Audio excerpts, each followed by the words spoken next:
ओम शांति। आज का स्वमान, मैं सदा विजयी आत्मा हूँ। आज 29/8 के शिव बाबा के हम बच्चों के प्रति डायरेक्शन है। बाबा तुम बच्चों को विकारों के चंबे से निकाल करके सेफ्टी करते हैं। तुम्हें सदा इन विकारों के पंजे से बच कर रहना है, आत्म अभिमानी बनना है। फिर बाबा कहते पुण्य आत्मा बनना है, तो बच्चों को कौन सी बातों का ध्यान रखना है। एक तो आत्म अभिमानी बनना है, बाप की श्रेष्ठ ते श्रेष्ठ मत पर चलने का पूरा प्रयास करना है।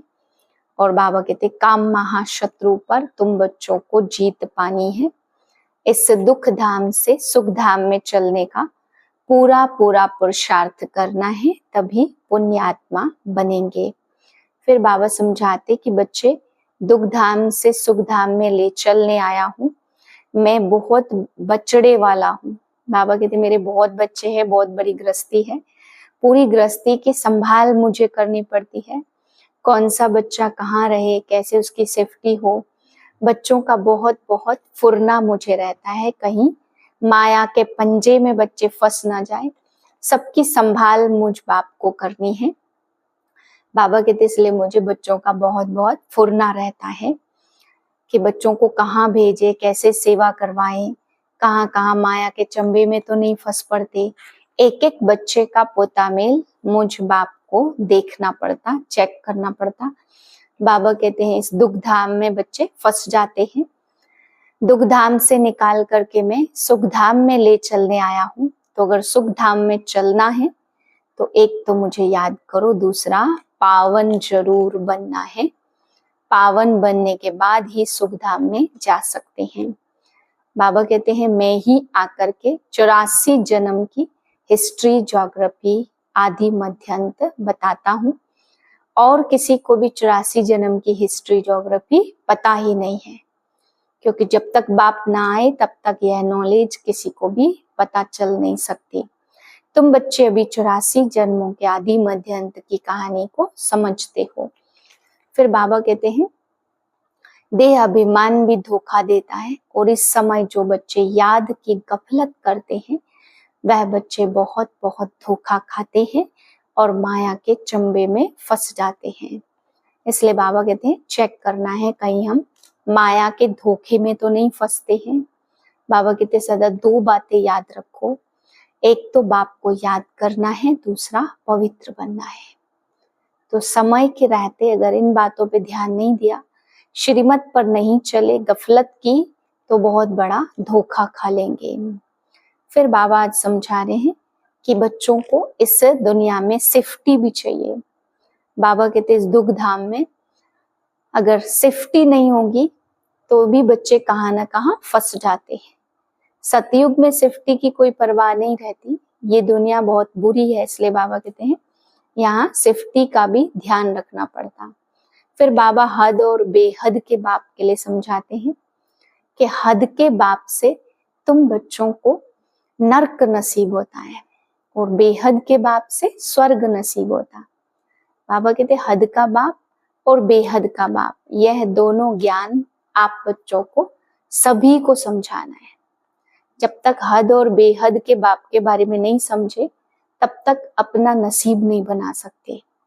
और बाबा कहते हैं नसीब में बेहद के बाप के द्वारा ही स्वर्ग नसीब होता है।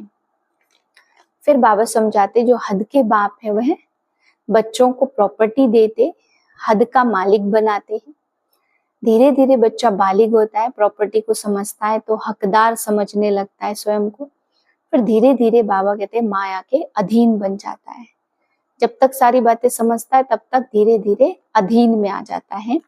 बाप कहते कि अभी बेहद का अधिकारी, बेहद का हक लेने का पुरुषार्थ करो, अभी माया के चंबे में फंस करके अधीन नहीं बनना है।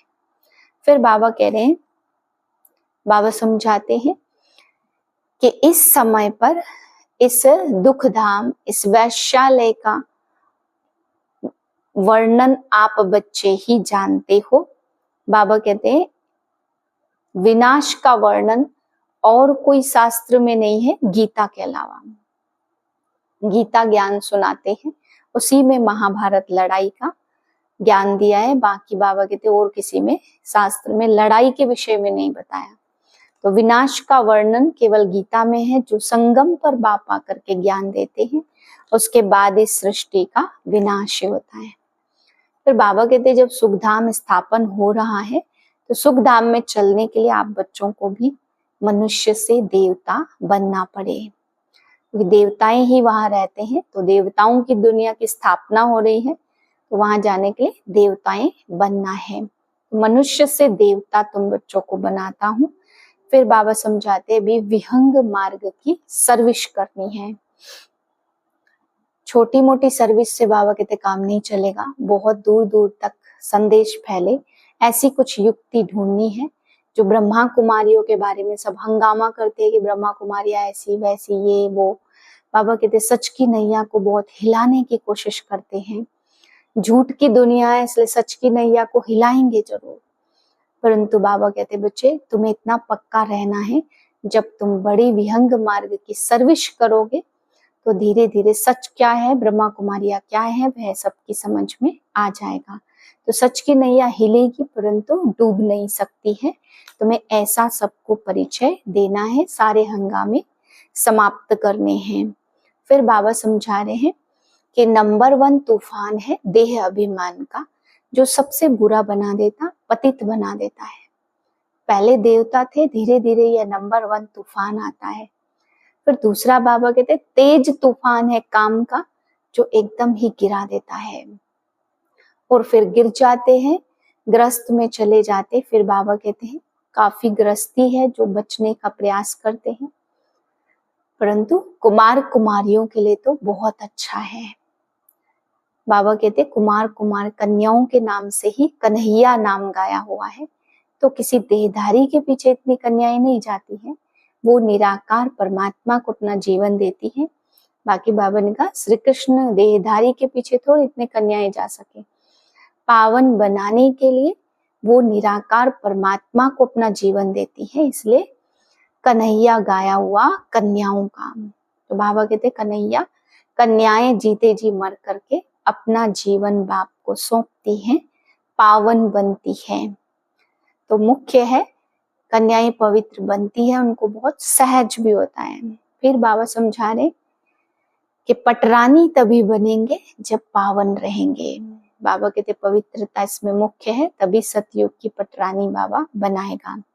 फिर याद के चार्ट के लिए बाबा ने आज समझाया कि बच्चे तुम्हें याद का चार्ट चेक करना है, हम कहाँ तक खुशी में रहते हैं, हमारी खुशी गायब क्यों होती है, क्या कारण है, याद का चार्ट हमारा कितना है, कितना बाबा को याद करते हैं। बाबा कहते ऐसे ऐसे अपना चार्ट जरूर चेक करना है। अगर चार्ट अच्छा नहीं है तो उसका भी बाबा ने कहा कुछ न कुछ कारण है, बुद्धि यहाँ वहाँ भटकती रहती है, देह अभिमानी है, इसलिए याद की यात्रा अच्छे से नहीं है। तो बाबा कहते चार्ट भी अच्छे से भरना आता नहीं है। फिर भक्ति के लिए बाबा ने कहा कि भक्ति द्वारा ही तुम्हें बाप आकर के मिलते हैं। भक्ति की भगवान को ढूंढा तो अब बाप आया है आपको भक्ति का फल देने के लिए। यही संगम युग पर आकर के बाबा कहते भक्ति का फल देते हैं। फिर बाबा ने समझाया जो बहुत अच्छा चार्ट भरते हैं, जो पूरा पुरुषार्थ करते हैं, श्रीमत पर चलते हैं, वही सतो प्रधान बनते हैं। बाप आया तो है सतो प्रधान बनाने, परंतु जो पूरा पूरा पुरुषार्थ नहीं कर पाते हैं, देह अभिमान को नहीं छोड़ पाते, जीते जी नहीं मर पाते हैं, थोड़ा बहुत पुरुषार्थ करते, वह फिर सतो प्रधान ना बन करके सतो बनते हैं और त्रेता युग में आते हैं। फिर बाबा समझा रहे जैसे क्रिश्चियन की या बौद्धियों की मिशन है, वह दूसरे धर्म वालों को भी क्रिश्चियन या बौद्धि बनाते। ऐसे आप बच्चों का तो वो धर्म है जिस धर्म में सब धर्म वाले आते हैं। तो बाबा कहते आपकी मिशन को भी सबको परिचय देना चाहिए कि बाप सब धर्मों से मिला करके एक देवता धर्म की स्थापना कर रहे हैं, जो तुम आप सबका धर्म है। इसलिए उन धर्म के आत्माओं में भी बाबा कहते हैं देवता धर्म की आत्मा को ढूंढना है और उसे अपने धर्म का बनाना है। फिर बाबा समझा रहे हैं कि तुम्हें नशा रहना चाहिए, सुख धाम का मालिक बनाने बाप आया है, तुम्हें बेहद का बादशाह बनाने आया है, जहाँ कोई कमी नहीं होगी, जहाँ कोई दुख नहीं होगा, जहाँ धन संपत्ति भी अपार होगी। तो बाबा कहते कितना नशा आप बच्चों को रहना चाहिए कि आपको बहिष्ठ का मालिक बनाने के लिए बाप आया। फिर बाबा कहते हैं यहाँ भारत में देखो क्या क्या होता है, कैसे कैसे रिवाज करते हैं। बाबा कहते क्या कौतुक देखा, ऐसा गीत भी बना हुआ है। मिट्टी का पुतला बनाते हैं और फिर सजाते हैं, संवारते हैं, पूजते हैं और फिर बाबा कहते उसको भी जाके डुबो देते हैं और इतना उससे प्रेम हो जाता है जो डुबोते टाइम रोते भी हैं। तो बाबा कहते पहले तो बनाते हैं फिर डुबोते क्यों हैं, और फिर डुबोते हैं तो फिर रोते क्यों हैं। तो बाबा कहते ऐसे ऐसे कौतुक इस धरती पे, इस भारत में होते रहते हैं, लेकिन इसका अर्थ नहीं समझते कि ऐसा क्यों होता है। फिर बाबा ने समझाया जमुना के कंठे पर महल थे, खेल पाल होता था, श्री कृष्ण के साथ रास करते थे। बाबा कहते बहुत अच्छी दुनिया परिस्तान, सारे खेल सारे साक्षात्कार बाप कराते हैं। आगे चल करके चैतन्य में भी यह सब चीजें देखेंगे। फिर बाबा आज कह रहे कि इम्तिहान बड़ा पास करता है कोई तो उसको बुद्धि में रहता है, ऐसे मकान बनाएंगे, ये करेंगे, वो करेंगे। बाबा कहते तुम भी बहुत बड़ा इम्तिहान पास करने जा रहे हो, तुम्हें भी बुद्धि में सदा याद रखना है कि हम कैसे महल बनाएंगे, कैसे क्या करेंगे, कितना ऊंच पद पाने वाले हैं हम, कैसी कैसी दुनिया होगी, कितनी सुखदायी दुनिया होगी, वहां पैसे की कोई भी कमी नहीं होगी, अपार खुशी होगी। बाबा कहते ऐसे ऐसे ख्याल आप बच्चों को भी आने चाहिए। फिर बाबा मुक्ति के लिए भी समझाते हैं कि दुनिया वाले मुक्ति के लिए बहुत प्रयास करते, बहुत पुरुषार्थ करते, बहुत भक्ति करते हैं, परंतु बाबा कहते जब तक मैं ना आऊं तब तक कोई वापस जा नहीं सकता। ड्रामा में किसी का वापस जाना अभी है ही नहीं, इसलिए किसी को भी मुक्ति मिलती नहीं है। जब मैं आऊं तभी सबको मुक्त करूं। फिर बाबा धंधे के लिए कहते हैं कि किसी के बहुत सारे कारखाने हैं, बहुत सारा धंधा आदि है, तो उसकी बुद्धि बाप में तो लग न सके। याद में भी बैठेंगे तो भी बुद्धि में कारखाने धंधा आदि याद आता रहेगा। इसलिए बाबा कहते हैं गरीब ही सरेंडर होते हैं, गरीब की बुद्धि जल्दी सब तरफ से हट करके बाप की तरफ लग जाती है। इसलिए बाबा समझाते हैं कि गरीब इतना श्रेष्ठ, बाबा गरीबों को इतना श्रेष्ठ बनाते हैं, उनको कौड़ियों के बदले महल दे देते हैं। फिर बाबा ने समझाया कि अपने को आत्मा समझ करके जीते जी बाप का बनना, इसी को कहते जीते जी मरना। सर्व संबंधों को अपनी बुद्धि से भूल करके केवल एक बाप का बनना, यही है जीते जी मरना। तो बाबा कहते जीते जी मरने का अभ्यास करना है, पूरा पूरा बाप का बनना है, यहाँ कौड़ियों के पीछे समय व्यर्थ नहीं गंवाना है। फिर बाबा समझा रहे इस दुनिया में कितनी भी महल माड़ियां, कितने भी धन दौलत क्यों ना हो, है तो अल्पकाल का ही सुख, कुछ भी दुख आ सकता है, इसलिए इसको सदा सुख नहीं कहते, यह सब कौड़ियां ही हैं। धन संपत्ति तो मिलेगी सतयुग में, जहाँ सदा काल का सुख भी होता।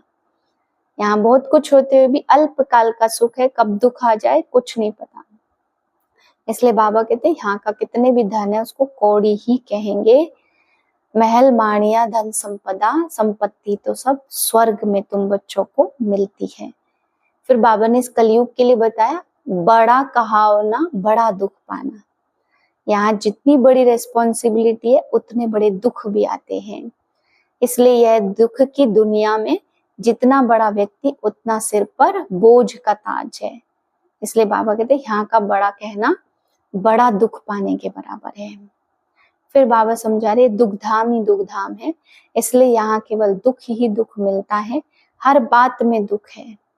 विकारों में गोता खाते तो दुखी होते हैं, परंतु उस दुख धाम से सुख धाम बनाने के लिए भी बाप आया है।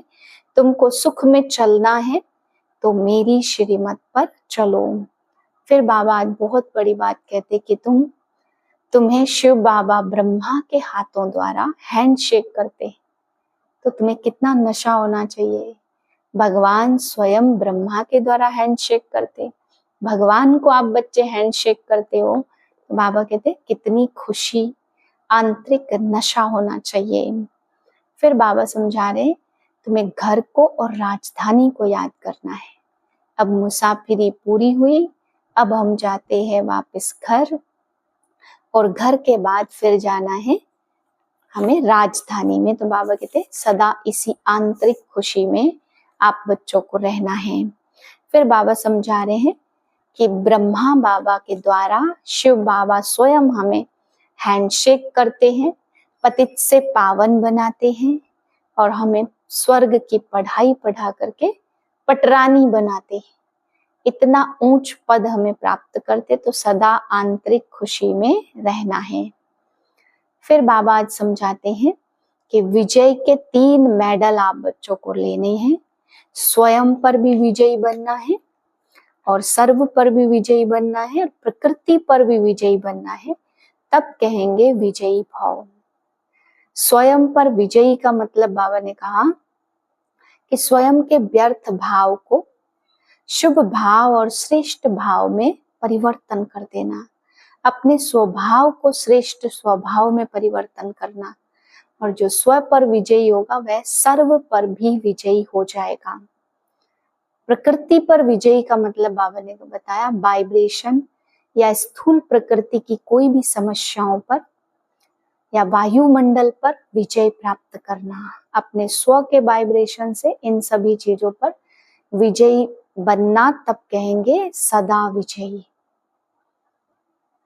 फिर बाबा आज समझाते हैं कि बच्चे राजयोगी उसे ही कहेंगे जो स्वयं की कर्मेंद्रियों पर संपूर्ण राज्य करे। जो स्वयं के कर्मेंद्रियों को कंट्रोल करते वही संपूर्ण राजा बनते हैं। फिर बाबा ने आज कहा अव्यक्त इशारे में कि बाप का प्यार आप बच्चों को मिला है, ज्ञान के साथ साथ रूहानी प्यार भी मिला। इसी रूहानी प्यार के कारण आप बच्चों में जीते जी मरने की, सुनने की ताकत आ जाती है। बाबा कहते हैं एक तो बाप का प्यार मिला, एक दैवी परिवार का प्यार मिला, डबल डबल प्यार आप आत्माओं को मिलता है, जिससे बहुत सारी शक्ति आ जाती। प्यार एक ऐसे चुंबक का काम करता है। बाबा कहते सुनने की, समझने की और श्रीमत पर चलने की ताकत प्यार ही लाता है। जो सच्चे प्यार में जीते जी मरते हैं वही स्वर्ग जाते हैं। ओम शांति।